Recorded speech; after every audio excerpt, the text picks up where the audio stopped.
तो hello guys, कैसे हो आप सब। आज की वीडियो बहुत ज़्यादा इंटरेस्टिंग होने वाली है। इस वीडियो को देखकर आपको भी बहुत मज़ा आएगा और ये वीडियो आपके लिए बहुत हेल्पफुल भी होने वाली है, क्योंकि इस वीडियो में आज मेरे पापा हेल्प करवाने वाले हैं।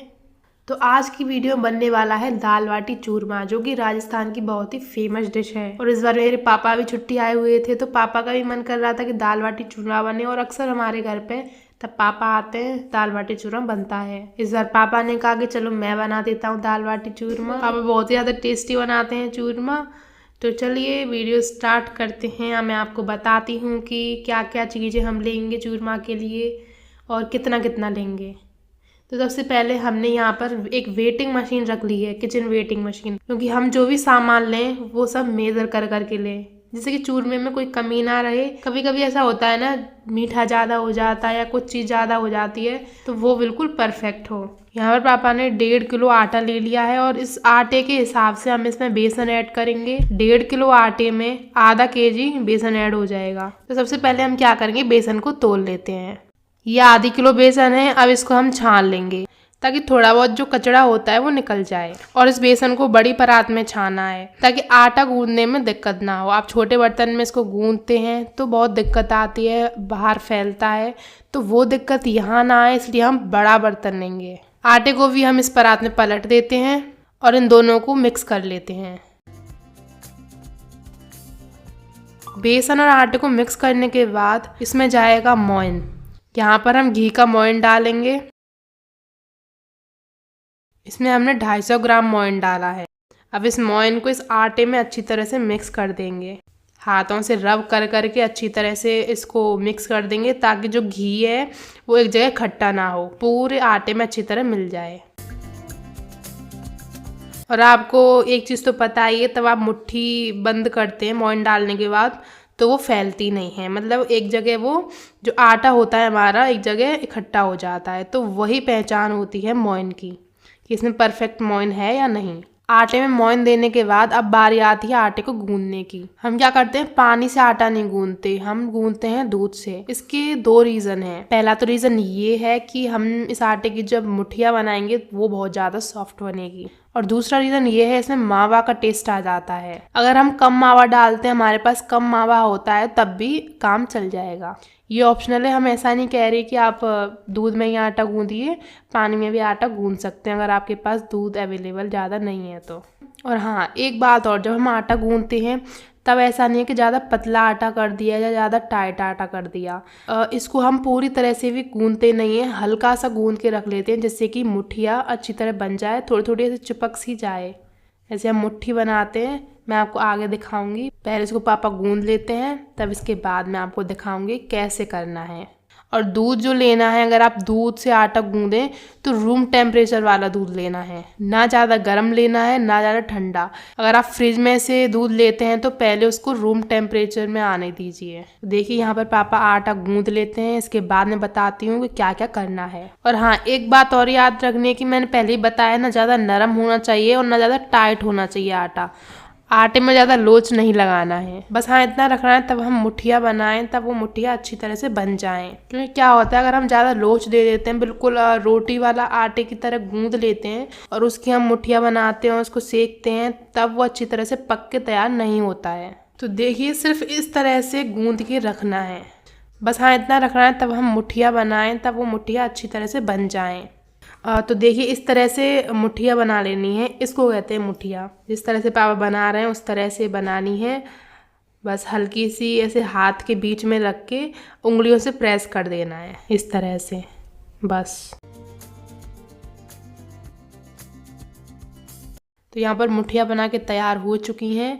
अब बारी आती है इनको तलने की।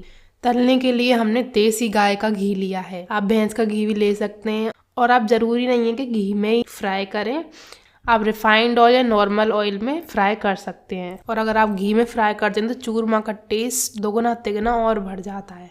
और अगर आप फ्राई करके ना बनाना चाहें, अगर आपके घर में ओवन है तो आप ओवन में ही बना सकते हैं। डिफरेंस क्या है इन दोनों में वो बता देती हूँ मैं।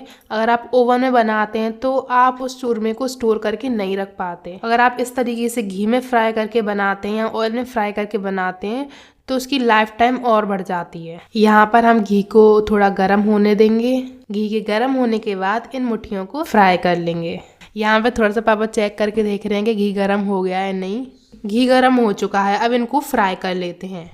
जितनी बड़ी कढ़ाई है उतने ही फ्राई होंगे, ये तो नॉर्मल सी बात है, आप सबको वो तो पता ही है। तो आप उस हिसाब से अपने कंफर्ट के हिसाब से बड़ी कढ़ाई या छोटी कढ़ाई ले सकते हैं। अगर आप घी में सेकते हैं तो एक बात है इसमें कि फ्राई करते वक्त उसमें झाग बनते हैं ऊपर की साइड। अगर आप रिफाइंड ऑयल या नॉर्मल ऑयल में इनको फ्राई करते हैं तो उसमें झाग नहीं बनेंगे।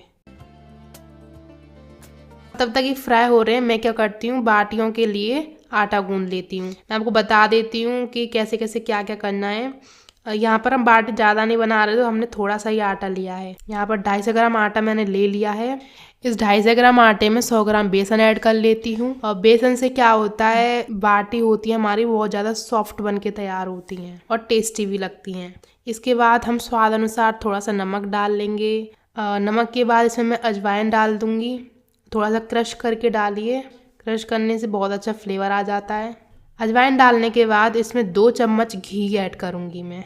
यहाँ पर मैं घी ऐड करूँगी मोइन के लिए, और मैंने यहाँ पर जमा हुआ घी लिया है बड़े 2 चम्मच। तो ये जमा हुआ घी है तो इसके हिसाब से आप 3 या 4 बड़ी चम्मच घी के मान सकते हैं, क्योंकि जमा हुआ है तो उसमें ज़्यादा आ जाता है और पता चलता नहीं कि ज़्यादा आ गया है। आप 3 से 4 चम्मच घी के डाल दीजिए।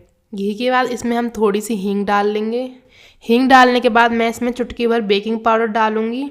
बेकिंग पाउडर से बाटी जो हमारी बनती हैं वो बहुत ज़्यादा नरम बन के तैयार होती हैं।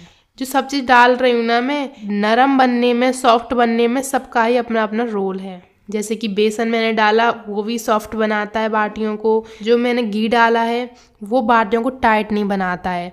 एकदम हमारे पास घी से खस्ता खस्ता बाटियाँ तैयार होंगी। और बेकिंग पाउडर जो डाला है वो भी बाटियों को सॉफ्ट बनाने में अपना रोल प्ले करता है। सब चीज़ों को मिक्स कर लेते हैं। मैं इसमें मोइन चेक कर लूँगी। तो देखिए मैंने वो पहले ही बता चुका था आपको प्रोसेस मोइन चेक करने का। हम मुट्ठी मारते हैं तो मुट्ठी बन जाती है इस तरह से। मैं इसको दूध से गूंद लूँगी। दूध ऑप्शनल है, पानी से भी आप गूंद सकते हैं, ऐसे कोई ज़रूरी नहीं है कि दूध से गूंदना है। एकदम से हमको दूध डाल के आटा नहीं गूंदना है, हम धीरे धीरे करके दूध डालेंगे और आटा गूंदते जाएंगे। इसमें भी हमको ज़्यादा लोच नहीं देना है, हल्का सा लोच दे के हमारा आटा गूंद के तैयार हो जाता है। तो चलिए हम अब बाटियाँ तैयार कर लेते हैं। हमको छोटी छोटी लोई तोड़ के उनको गोल करके बीच में अंगूठा प्रेस कर देना है।